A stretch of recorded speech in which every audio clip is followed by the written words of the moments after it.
This is a story by Sharon Munger. I was 26 years old with a 9-month-old baby and a 3-year-old when we moved to Vashon in 1967. Several days later, the baby had a very high fever and went into convulsions. I was on a 5-party phone line to the operator who asked where I lived. I did not know how to tell her. I only knew Route 1, Box 706. Suddenly, a volunteer fireman on the line thought to ask me whose house I had bought. He knew the place. Soon they were here, along with the doctor, and we went to the hospital. Over the next several days, I met all my neighbors who had listened in on the party line. I found out that 2 teenagers had stood outside my driveway to signal the ambulance. The mailman dropped by more than once to check on us, and Dr. Osborne also called several times as the baby was still in the hospital. I had not known such concern for my family before. I had lived in 4 states in 4 years, and now, almost 50 years later, I am still here on Vashon. I have taught school here, been a UPS driver, and I was on the committee to establish addresses on the island. I know firsthand how important it is to have a physical address. Here's a story by Shirley Ferris. It was a fine summer morning for an island outing, and the grandkids wanted to hike to the UFO from Fisher Pond. The trail dumped us out onto Cove Road, across the street from the airport gate. My grandkids soon disappeared in the August foliage, only to reappear at the UFO site as aliens, new arrivals to planet Earth.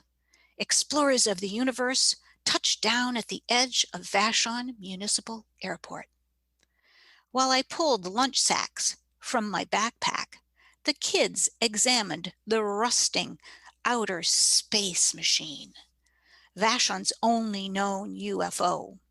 We ate in relative silence, the kids mulling and comparing theories while I reveled in their curiosity and innocence.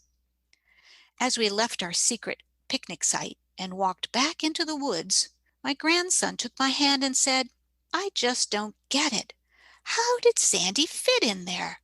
Isn't the ladder too short and the door a little small for her? Or maybe she was smaller back then." By then I realized he meant the Sandy we all know and love, Sandy Matara of the famed Burton store. "Tell me more," I begged. "Well," he said, "Sandy was the very first person on Vashon, right?" So we're moving closer into town now, and I wanted to show you these images from Whispering Firs Bog, which is a nature preserve maintained by Vashon Maury Island Land Trust. Because of the sensitivity of this habitat, tours are led in just a couple times a year, trying to keep people off of the sphagnum moss and keeping quite a pure habitat. The plants are unique, Labrador teas and bog laurel, dwarfed trees, sphagnum moss, easily polluted. And so the Land Trust does a remarkable job of keeping this unique, small habitat here on the north end of the island safe. It's a very special place. Call the Land Trust and see if you can get a tour in. The Land Trust's most recent trail is the Upper Shingle Creek Preserve All-Age Trail.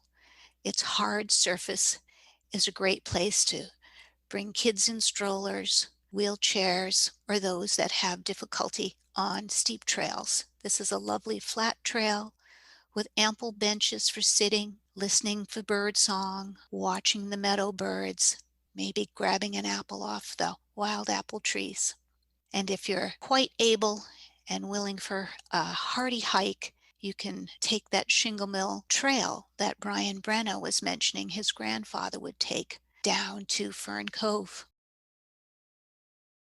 And quite nearby is the Church of the Holy Spirit, the Episcopal Church. They have a building that was built in the 60s, but they have this lovely bell tower, and they ring their bell, and they've created this beautiful labyrinth for meditation and thought. And this does abut the bog. There's not a direct access, but it's backed by the stillness of the bog. And as we come closer to town, we're welcomed by signs and murals and mosaics. Vashon's an island full of artists and writers and unique personalities. And this is a project done by students on the island. And we're very proud to say, keep Vashon weird.